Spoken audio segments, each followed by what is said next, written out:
So if I go like this, it doesn't go crazy though? Okay, this is about,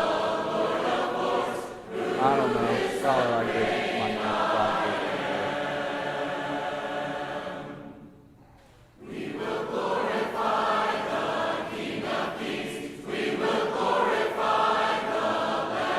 On the dot.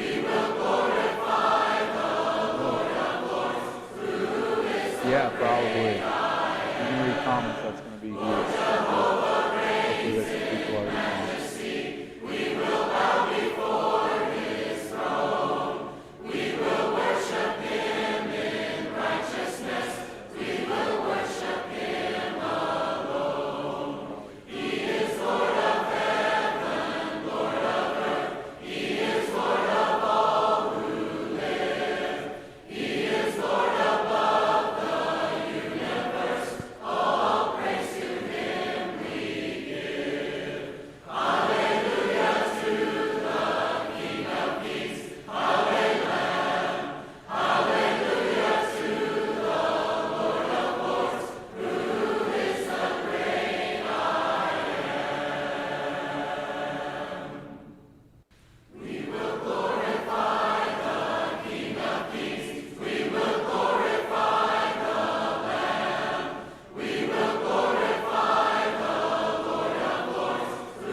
Okay, so we're on now. And who do we got on with us so far? No idea.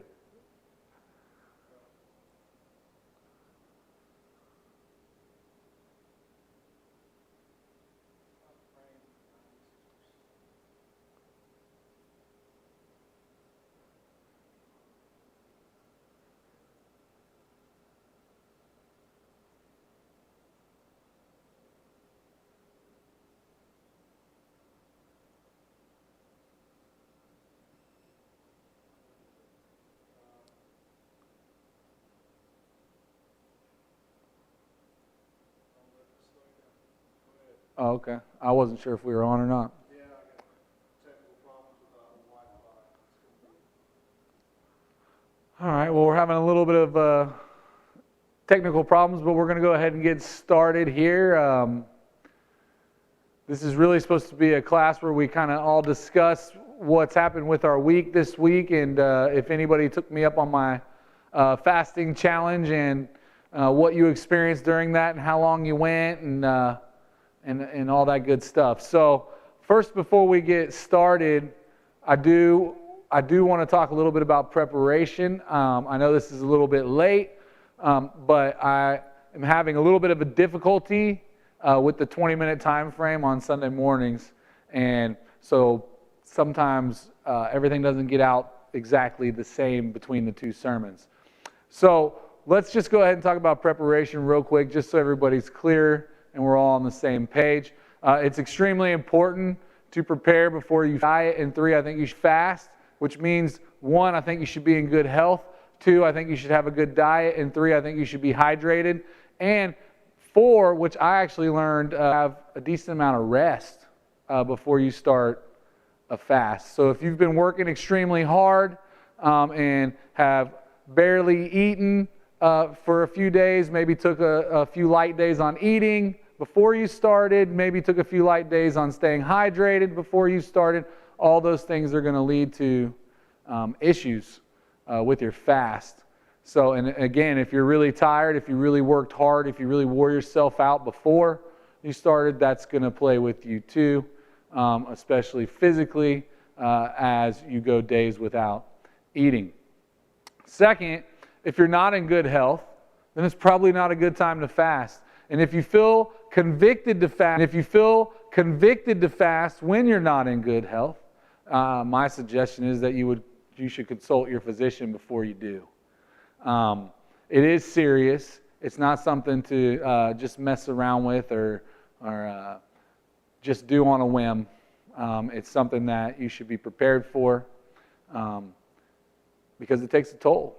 It takes a toll. So, can you see anybody and see if we got anybody on now, or the chat is not working? That's going to make the class. We're going to work on the chat, and I'm just going to start, I'm just going to share sort of my reflections with the fast. But before I get there, let me go back to Leviticus 16. This is again the Day of Atonement. This is to the law for the Sabbath. This is for Israel to remember the 10 plagues, and also it points to Jesus, and that's what the Sabbath was pointing to Jesus when the real lamb would be sacrificed for all of the world. And the point of me showing you Leviticus 16, I'm going to read it just for those of you who might be struggling to read it. Leviticus 16 verse 29 says, "And it shall be a statute to you forever, to you forever, that in the 7th month, on the 10th day of the month, you shall afflict yourselves, and shall do no work, neither the native or the stranger who sojourns among you. For on this day shall atonement be made for you to cleanse you. You shall be clean before the Lord from all your sins. It is a Sabbath of solemn rest to you, and you shall afflict yourselves. It is a statute forever." So this idea of affliction, again, I pointed this out in the first sermon on Sunday, but I did not revisit this specific part of the sermon on the second sermon, is denial. It's self-denial. So we find early in the law of the Old Testament this idea of self-denial. And just to pick up in the New Testament, Jesus said, "Deny yourself and pick up your cross and follow me." And we know that's a daily action that we do. So a fast is a denial of self. And you can deny yourself in many ways. In fact, it was funny. My father called me. I guess I had pocket dialed him, but he called me on Sunday, and the first thing he said to me is, "Me and your mother, we can't fast because of our diabetes." And that is true. If you have certain health conditions, it can be very dangerous to fast when it comes to food.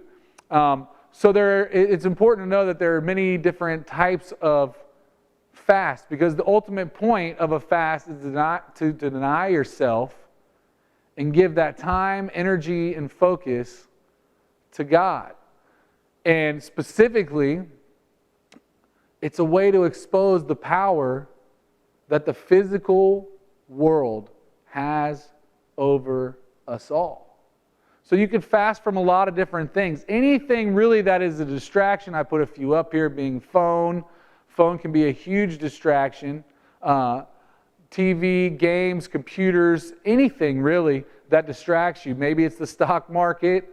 Maybe it's your work. Anything that distracts you from having a good spiritual relationship with God and taking the time to be holy is something that you could fast with and give that time to God. So I just want to be really clear on that. So next time we all fast together or try to fast together, you know that there's a lot more options than specifically just not eating for 3 days.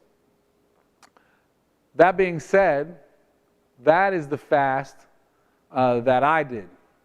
I did not eat for 3 days. Now I have to I have to be honest, and I have to tell you that on Tuesday night, I started feeling very weak and very lightheaded, and that was because I'd been working out in the sun and doing hard work, fixing up and building my boat from the trailer.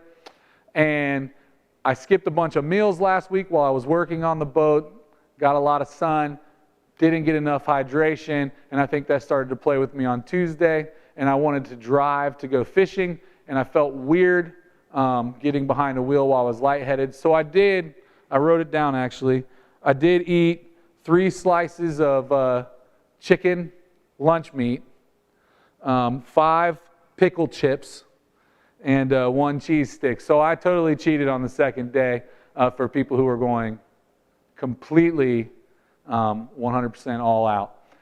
But again, if you don't feel comfortably physically, if you start to feel weird and you have something that you have to do, I think there's also the responsible choice that has to be made at times in your fast. I didn't adequately prepare, potentially the way I should have before my own fast. So, I kind of broke the fast down into 3 days. Are we still recording? We're just having issues with the chat still? Okay. I kind of broke my experience down into 3 days. I'm going to go through mine. I was kind of hoping to do this part together, and if we get the chat up and running, I really, really, really want to spend time hearing what your experiences were for those of you who did it, and if you did it, how long you made it, and really what you spent your time doing and what you learned from it. So the first day for me was this idea of instinct versus commitment. Instinct versus commitment. And my instinct would pull me to the refrigerator. I would get hungry, and before I knew it, I'd be standing there with the refrigerator open, and I would be wondering why I'm doing it. And that happened to me multiple times on Monday. I also dealt with something a little bit different than my last fast, as the kids are home 24/7 right now, and so I was making multiple meals a day for my children and not having any food myself, which I felt like actually made the fast a little bit harder for me. But I constantly felt that first day the feel between my physical self and what my flesh desired, what my physical self, the natural man, wanted, and what my spiritual had committed to doing. And I thought that was very revealing first day, how easy it was for me to instinctually end up in a place because my physical was driving the ship, to instinctually end up in a place that I really didn't want to be in. I didn't want to be standing in front of the fridge. I didn't want to be looking at all that food that I couldn't eat. But that's where I kept ending up. We got Amy signed in, and Betty Warren, Okay, so shoemates. we got the chat up and running, just for anybody who's interested in sharing anything with me. And when you do, Doug will read those to me, and I'll do my best to respond to those and share those. They're not going to be able to hear you, though, right, Doug? I can turn that on. If you want, that would be great. Yeah, the video's got all kinds of issues, All right. Well, we're struggling a little bit on the technical side tonight, but we're going to get through it. And I hope that this is beneficial to you guys, regardless of how it works out. So I had this idea of instinct versus commitment, and the physical versus the spiritual, and how that was ruling over me in these decisions that I didn't even really have to think about it. It's just where I ended up.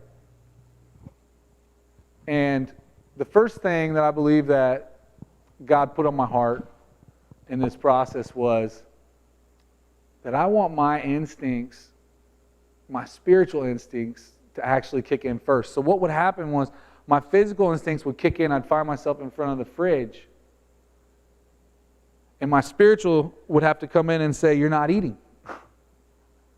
You're not eating right now. You made a commitment to God. You're not eating. So I don't know if it's really possible, but it would be amazing to accomplish something to where my spiritual instincts actually kicked in before my physical. So my spiritual was responding first, not the other way around. You got any comments you want to read to me? Your mom tuned in too, Okay. and Mike and Sue said, please remember Mark Emerson, the Orkey's grandson, who was severely injured in a car accident in Kentucky. Prayer. Okay. So I think that was probably a message to whoever tuned in, but Yeah. it's good to remember that as we talk about prayer. So that's what happened to me in the first 24 hours. That was the experience that I had. It was this idea of instinct versus commitment.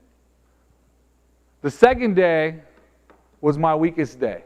The second day, what came into clarity for me was the spirit is willing, but the flesh is weak.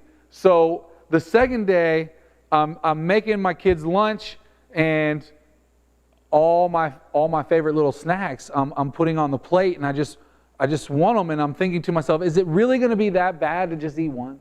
Is it really going to be that bad to just have one? Does God really care if I only have one chip? And I know deep down that God doesn't care that I have that one chip.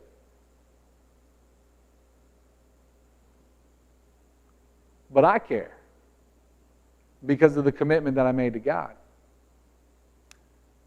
And it's funny because my body made every excuse. My body came up with every excuse for why I should eat. In fact, it even used certain things to play in this example. So, for example, at lunch on Tuesday, my kids didn't eat all their food. So I haven't eaten in 36 hours, and I'm sitting there looking at the food, and I'm thinking, what's worse, to throw it away or eat it? What's worse? And I know these are silly things to think about, but the reality was my physical did not like the choice that my spiritual was making, and it constantly, instinctually combated me throughout this entire process. What I do want you to know, and I cannot say I accomplished this fully with this fast, but I have fasted many times at this point, and I will tell you that it only takes 48 hours for the flesh to give in to your decision. It only takes 48 hours to beat hunger, where your body says, he's not listening to me anymore, I'm just going to leave him alone. And again, the flesh, it's weak. It's weak. And it takes spiritual commitment to overcome those temptations that we deal with every single day in this world. It takes spiritual commitment to overcome those things. So don't give in to the flesh. Don't give in to the physical. Stay focused on the spiritual. Because the flesh is weak and it will give up. I think that brought a whole new meaning to me with the idea that James tells us about where he says, resist the devil and he will flee from you, draw near to God and he will draw near to you. Now, I'm not trying to say that the devil is literally in my skin.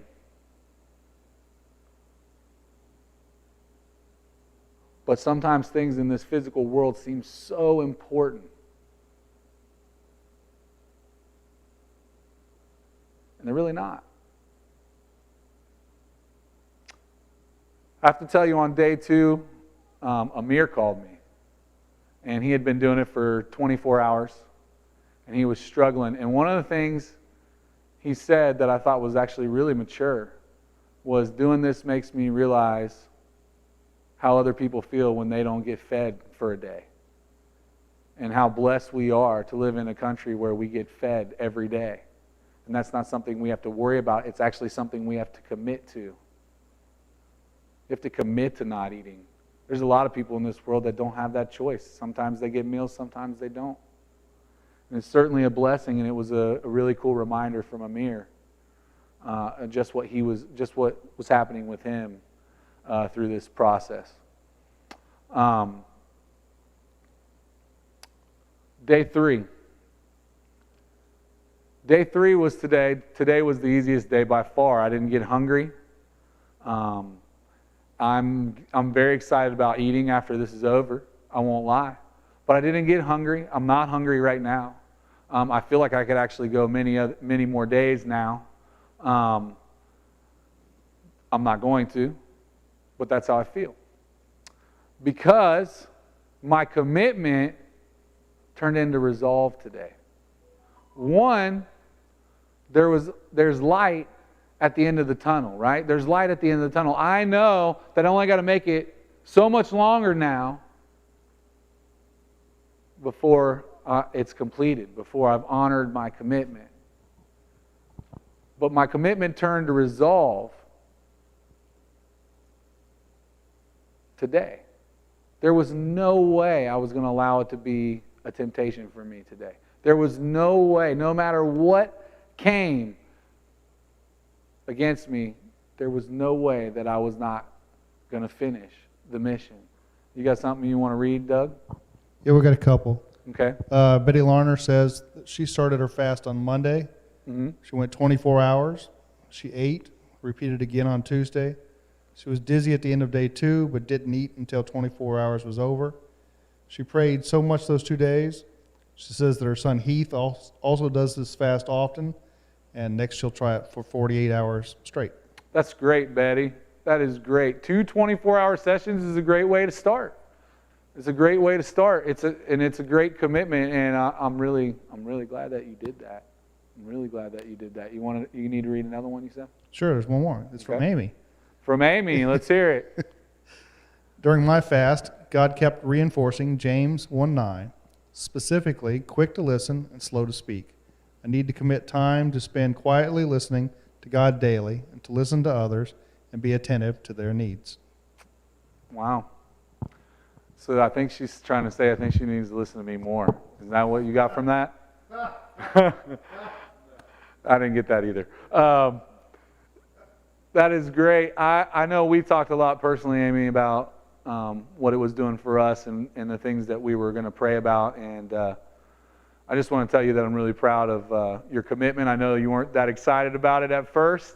I'm sure there's plenty of other people who tried it who weren't that excited about it either. And I know that you deal with acid reflux, and I know that makes it even more difficult for you. So I'm really proud that you made it 2 days with me. I think you did a great job. And we all need to be quick to listen, slow to speak, slow to anger. I think that's great. So let me finish with this, because I don't really have a ton more to add to the discussion, but if there's anything you want to throw out there, anything you want to share with the group, now's the time to be typing those things up and getting them prepared. I do have a few questions, but let me just finish this last thought real quick. The idea of commitment to resolve. I want everybody to think about this from the spiritual, not from the fact that I didn't eat and now I get to eat. So if I only got a little bit of time left, why not just finish it? But when does our commitment to God become resolve? When do we get to the point to where our hope outweighs our present? And I think the most obvious answer that we find over and over again in church throughout all of history is the older we get, the more we start to look to God, the more we start to look to this idea of hope. And while we're young and feeling invincible, we have a lot less time where that runs through our mind. But I want my commitment to be resolve when it comes to the things that I commit to God. I want my life to continue to grow. I don't want to be satisfied with where I'm at and what I've achieved and who I am and the relationship that I have with God. And I want to continue to grow. And I want that to be something that is ingrained in me, in every fiber of who I am, in every action that I make, in every choice that I make, in every thought that I think, in every way that I feel. I want my hope not to be something that I'm wishing for, but something that I'm resolved is coming to me. And I think that was probably the most profound thing that happened for me, was realizing that. Because every other fast I've ever done, I never put a time frame on it. I just said I'm gonna stop eating at this time, and when I don't feel like I can do it anymore, I'm going to end it. So it was neat seeing the end come, because as it got closer, I got more resolved that I could finish the race. that I could finish what I committed to doing to the Lord. Anything else you want to read real quick? So, here were the questions I'd hope I'd get some response to. What did you do with your time? Betty said she prayed. Amy said she meditated on James. What did you do with your time? How did you seek God out with that time? And what did God put on your heart? Amy shared what God put on her heart. And I've shared with you the 3 things in the 3 different days, what God put on my heart. And that's it. I just want you to think about what God can do when you take something just normal, just something you every day, and you give it to God. What can you do with that? It doesn't have to be by denying yourself. It could also be just with what you're doing in your everyday life. So I'm going to give it a couple seconds to see if there's anybody who wants to add any comments to this. And if there's not, I don't really have a ton left. And I'm getting hungry. All of a sudden, because I know it's getting close. And it's funny how that kicked right in just now. One more comment from Amy.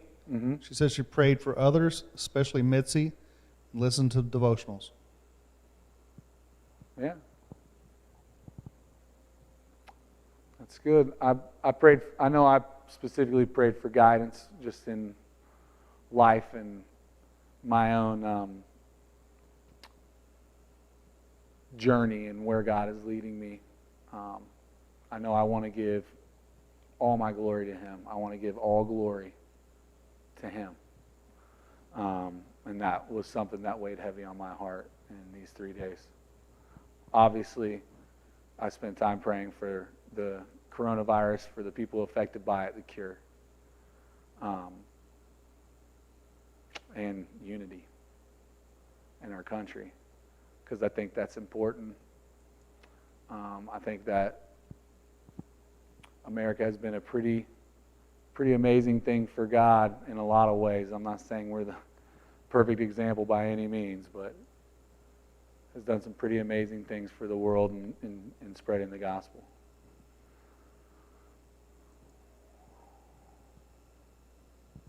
Betty thanked Amy for her prayers. Said that they all need the whole family needs our prayers. Yeah.